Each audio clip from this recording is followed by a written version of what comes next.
next பார்க்க போகிறது என்னன்னா types of semiconductor. Okay, so typically there are two types of semiconductor. Okay, you can write there are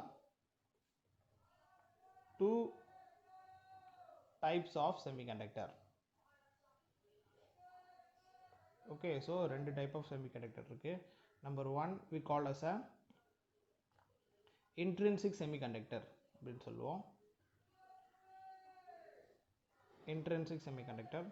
Number two extrinsic semiconductor அப்படின்னு சொல்லுவோம். Okay, so intrinsic semiconductor and extrinsic semiconductor.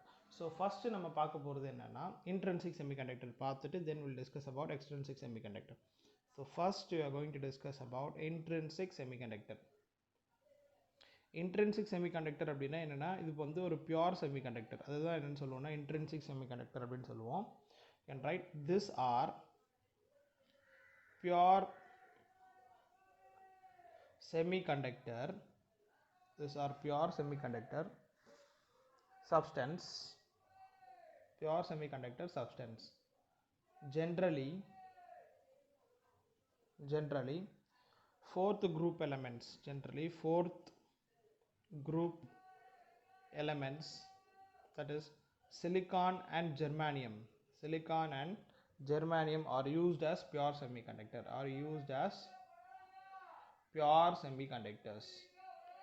Okay, so pure semiconductor நம்ம என்ன use பண்ண போறோம் அப்படின்னா சிலிக்கானோ ஜெர்மானியமோ use பண்ண போறோம். இந்த சிலிக்கானுக்கும் ஜெர்மானியமுக்கும் வந்து ஒரு எனர்ஜி கேப் இருக்கு. நான் ஆல்ரெடி சொன்ன ஒவ்வொரு மெட்டீரியலுக்கும் ஒவ்வொரு எனர்ஜி கேப் இருக்கும் அப்படின்னு சொல்லிட்டு for silicon the energy gap வந்து 1.14 electron volt. Okay, for germanium energy gap வந்து that is 0.7 electron volt. Okay, so இதுதான் வந்து energy gap for the silicon and the energy gap for the germanium. We know what is energy gap. Energy gap னா என்ன? Valence பேண்டுக்கும் conduction பேண்டுக்கும் உள்ள கேப்பை தான் நம்ம என்னன்னு சொல்கிறோம் எனர்ஜி கேப் அப்படின்னு சொல்கிறோம். ஸோ டெக்னிக்கலி நம்ம என்ன யூஸ் பண்ண போகிறோம் இந்த லெசன்லனா we are going to use the silicon as the semiconductor. சிலிக்கானை வந்து நம்ம யூஸ் பண்ண போகிறோம் எக்ஸ்பெரிமெண்ட்டில். ஓகே, ஸோ இப்போ இந்த சிலிக்கான் எடுத்தோம் அப்படின்னா ஓகே பிஃபோர் தட் இந்த சிலிக்கான் எடுத்தோம் அப்படின்னா என்ன இருக்கும்? இந்த சிலிக்கானோட அட்டாமிக் நம்பர் நம்ம எழுதலாம் முதல்ல. what is atomic number of the silicon na? It is 14. atomic number 14. 14 என்ன அர்த்தம்?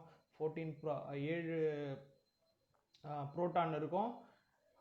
14 னா 14 எலக்ட்ரான் இருக்கும்னு அர்த்தம். ஓகே, 14 எலக்ட்ரான் இருக்கும். அதே மாதிரி எத்தனை புரோட்டான் இருக்கும்? 14 புரோட்டான் இருக்கும் அப்படின்னு அர்த்தம். அதுதான் வந்து சிலிக்கான். நம்ம ஆல்ரெடி லோவர் கிளாஸஸ்ல வந்து கோவலன்ட் பாண்டை பற்றி படிச்சிருப்போம். கோவலன்ட் பாண்ட் அப்படின்றது என்னன்னா ஒரு மெட்டல்ஸ்லையோ இல்லை நான் மெட்டல்ஸ்லையோ நடக்கக்கூடிய, அதாவது without sharing electron. Covalent bond என்ன? Just sharing of an electron, not transferring of an electron. ஒரு எலக்ட்ரான் டிரான்ஸ்ஃபர் ஆச்சு அப்படின்னா அயானிக் பாண்டுன்னு சொல்லுவோம். அதுவே ஷேர் ஆச்சுன்னா கோவலன்ட் பாண்ட் அப்படின்னு நம்ம சொல்லுவோம். இப்போ ஃபார் எக்ஸாம்பிள் ஒரு சிலிக்கான் இதே கான்ஃபிகரேஷன் எடுத்துப்போம். 14 இருக்கா?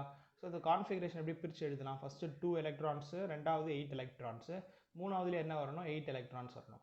ஸோ 2 8 10 வந்துடுச்சு. மூணாவது ஷெல்லில் வந்து எத்தனை வரணும்? 18, இன்னும் 8 வரணும். அப்போ தான் ஸ்டேபிள் ஆக முடியும். பட் மூணாவது ஷெல் எவ்வளோ இருக்கும்? 2 8னா 10, மீதி 4 தான் இருக்கும். அப்போ 4 electron 4 electron is needed in order to attain the stability. So இப்போ இந்த சிலிக்கான் எடுத்தோம் அப்படின்னா it will form a bond like this. Okay, so outermost shell னா valence electron னு சொல்லுவோம் இல்லையா? valence electron இங்கே 1 2 3 4 because 2 and 8 are attain stability. 2 8 attain stability. மீதி 4 வந்து outermost electron வந்துச்சு. ஸோ மீதி எலக்ட்ரான் இங்கே ஒன்று நம்ம போட்டோமா? ஸோ இது ஸ்டெபிலிட்டி ஆகுனா என்ன வரணும்? இங்கே ஒரு எலக்ட்ரான் வரணும், இங்கே ஒரு எலக்ட்ரான் வரணும், இங்கே ஒரு எலக்ட்ரான், இங்கே ஒரு எலக்ட்ரான். ஸோ இங்கே ஒரு எலக்ட்ரான் வேணும்னா என்ன ஆகும்? அது பக்கத்தில் இன்னொரு சிலிக்கான் ஆட்டம் இப்படி இருக்கணும்.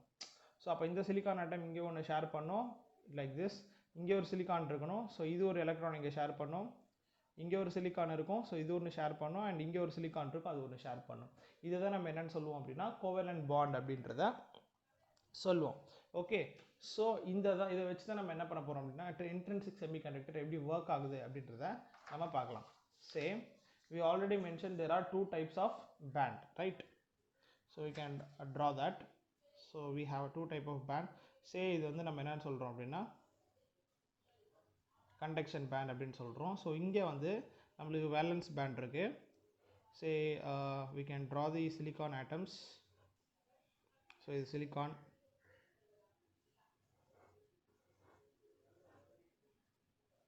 Okay, silicon. The silicon எல்லாமே என்னவா இருக்கும், ஸ்டார்டிங்கில் வந்து பாண்டடாக இருக்கும். லைக் திஸ் நான் ஆல்ரெடி சொன்னேன், பிகாஸ் அவுட்டர் மோஸ்டில் 4 எலக்ட்ரான்ஸ் தான் இருக்கும். அது ஸ்டேபிள் பண்ணுறதுக்கு all the silicon atoms are initially bonded. Okay, so 1 2 1 2 1 2 1 2 1 2 1 2 1 2 1 2.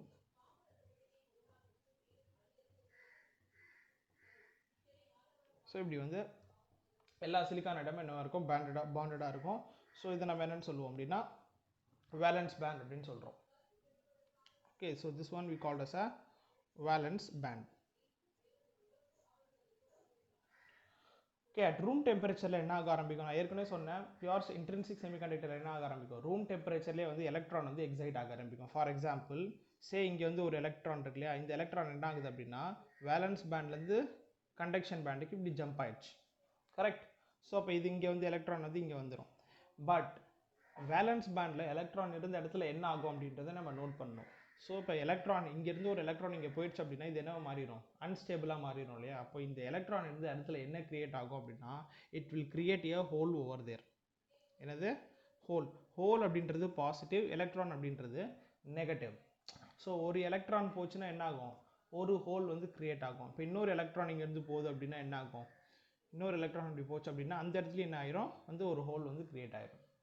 Okay, so இந்த ஹோலை வந்து ஃபில் பண்ணுறதுக்கு என்ன பண்ணும், ஏன்னா பிகாஸ் இது அன்ஸ்டேபிள் ஆயிடுச்சு, இந்த ஹோலை ஃபில் பண்ணுறதுக்கு என்ன ஆகும் அப்படின்னா அது பக்கத்துலேருந்து ஒரு எலக்ட்ரான் வந்து இப்படி ஜம்ப் ஆகும் அந்த ஹோலை ஃபில் பண்ணுறதுக்கு. ஸோ இப்போ இங்கே ஹோல் இங்கே ஃபில் பண்ணிட்டோம் அப்படின்னா இந்த இடத்துல என்ன ஆயிரும், இப்படி ஒரு ஹோல் கிரியேட் ஆயிரும். நெக்ஸ்ட்டு இந்த ஹோலை ஃபில் பண்ணுறதுக்கு அது பக்கத்துலேருந்து ஒரு எலக்ட்ரான் இப்படி ஜம்ப் ஆகும், இங்கே ஹோல் ஃபில் ஆயிரும், இங்கே வந்து என்ன ஆயிரும், ஹோல் கிரியேட் ஆயிரும். ஸோ அதே மாதிரி தான் இங்கே ஹோலை ஃபில் பண்ணுறதுக்கு இங்கே எலக்ட்ரான் ஹோல் கிரியேட் ஆயிரும், அண்ட் இந்த ஹோலை ஃபில் பண்ணுறதுக்கு இங்கே வந்து என்ன ஆயிரும், ஹோல் வந்து கிரியேட் ஆயிரும். So if you see the hole is moving from right to left. Okay, and if you see electrons are there in the conduction band, இதை நம்ம என்னன்னு சொல்லுவோம், usually we call this as a free electrons. Okay, so இப்போ பார்த்தோம்னா இதில் என்ன அர்த்தம், 2 electron போச்சுன்னா எத்தனை ஹோல் கிரியேட் ஆகுது, 2 ஹோல் கிரியேட் ஆகுது. 3 எலக்ட்ரான் போச்சுன்னா 3 ஹோல் கிரியேட் ஆகும். 4 எலக்ட்ரான் போச்சுன்னா 4 ஹோல் கிரியேட் ஆகும். ஸோ இன்ட்ரின்சிக் செமிகண்டக்டரில் எத்தனை ஹோல் கிரியேட் ஆகுதோ, எத்தனை எலக்ட்ரான் ஜம்ப் ஆகுதோ அத்தனை ஹோல் வந்து கிரியேட் ஆகும். So we can say the number of in intrinsic semiconductor, in intrinsic semiconductor, number of electrons, free electrons would be equal to the number of holes. Okay, so electron holes வந்து என்னவா இருக்கும், ஈக்குவலாக இருக்கும். Okay fine. Next நான் என்ன பண்ண போகிறேன் அப்படின்னா இந்த வேலன்ஸ் பேண்டில் I am going to apply the potential difference. So potential டிஃபரன்ஸ்னால் என்ன, ஒரு பேட்டரியோ ஏதோ ஒன்று வச்சுக்கலாம், பாசிட்டிவ் இந்த பக்கம் நெகட்டிவ் அப்படின்னு கனெக்ட் பண்ணியாச்சு. ஸோ எலக்ட்ரிக் ஃபீல்டு என்ன இருக்கும், பாசிட்டிவ் டு நெகட்டிவ் இப்படி இருக்குமா எலக்ட்ரிக் ஃபீல்டு. ஆல்ரெடி நமக்கு தெரியும் எலக்ட்ரிக் ஃபீல்டு எந்த டைரக்ஷனில் இருக்கோ அது ஆப்போசிட் டைரக்ஷனில் எலக்ட்ரான் மூவ் ஆகும். ஸோ இல்லைனா electron negative it will move towards a positive direction. So இந்த பக்கம் மூவ் ஆகும் இல்லையா. இது மூவ் ஆகிறதுனால என்ன ப்ரொடியூஸ் ஆகும், கரண்ட் ப்ரொடியூஸ் ஆகும். So what is this current, இந்த கரண்ட்டை தான் நம்ம என்னென்னு சொல்லலாம், கரண்ட் டியூ டு எலக்ட்ரான் அப்படின்னு நம்ம சொல்லுவோம். ஓகே, அதே மாதிரி தான் current due to electron. Next hole இங்கே பாசிட்டிவ் டு நெகட்டிவ், இங்கே எலக்ட்ரிக்கல் பாசிட்டிவ் டு நெகட்டிவ் இருக்குது. ஹோல் அப்படின்றது வந்து ஒரு பாசிட்டிவ்லி சார்ஜ். ஓகே, ஸோ அப்போ இந்த ஹோல் வந்து எந்த டைரக்ஷனில் மூவ் ஆகுது, டுவர்ட்ஸ் ரைட்டில் மூவ் ஆகுதா, இதனால ஒரு கரண்ட் ப்ரொடியூஸ் ஆகும். That is what we call as a current due to hole அப்படின்னு நம்ம சொல்லுவோம். ஸோ எலக்ட்ரான்னாலையும் கரண்ட் ப்ரொடியூஸ் ஆகும், ஹோல்னாலையும் கரண்ட் ப்ரொடியூஸ் ஆகும். So what would be the total current produce அப்படின்னு பார்த்தோன்னா current due to electron plus current due to hole. This is the total current which is produce in this intrinsic semiconductor. So எலக்ட்ரான்னாலையும் ஹோல்னாலையும் வந்து என்ன ஆகும், current வந்து produce ஆகும். So some people will think only எலக்ட்ரானால தான் கரண்ட் ப்ரொடியூஸ் ஆகும். No, current will be produced because of the electron as well as the hole. இதை தான் நம்ம என்னன்னு சொல்கிறோம், இன்ட்ரின்சிக் செமிகண்டக்டர். பட் இந்த இன்ட்ரின்சிக் செமிகண்டக்டரோட டிஸ்அட்வான்டேஜ் என்ன அப்படின்னா இது எல்லாமே வந்து ரூம் டெம்பரேச்சரில் நடக்கும். But the number of electron which is flowing from the valence band to conduction band is very less. So electrons வந்து எலக்ட்ரான் கம்மியாக இருந்துச்சுன்னா ஆப்வியஸாக என்னவும் கம்மியாக இருக்கும், ஹோலும் கம்மியாக இருக்கும். அப்போ இது ரெண்டுமே கம்மியாக இருந்துச்சு அப்படின்னா எலக்ட்ரிசிட்டியும் கம்மியாக இருக்கும். ஸோ அதனால நமக்கு தேவையான எலக்ட்ரிசிட்டி வந்து இதில் வந்து என்ன பண்ண முடியாது, கண்டக்ட் பண்ண வைக்க முடியாது. ஸோ அதனால இந்த இன்ட்ரின்சிக் செமிகண்டக்டரில் சில சேஞ்சஸ் வந்து நம்ம பண்ணணும். ஓகே, அதுக்கு தான் வந்து நம்ம என்ன பண்ண போகிறோம் அப்படின்னா we are going to use the extrinsic semiconductor. Okay, so number of electrons and number of holes are equal. The total current would be current due to electron plus current due to hole. இதுதான் இதுல வந்து இந்த ரெண்டு ஈக்குவலா இருக்கிறது நம்ம என்ன சொல்லுவோம், intrinsic concentration அப்படின்னு சொல்லுவோம். intrinsic concentration அப்படின்னு நம்ம சொல்லுவோம். அப்படின்னா என்னன்னா Ni would be equal to Ne would be equal to NH. இதுதான் நம்ம என்னன்னு சொல்றோம் அப்படின்னா intrinsic concentration அப்படின்னு சொல்லுவோம். So this is what intrinsic semiconductor. In next video we'll discuss about the extrinsic semiconductor.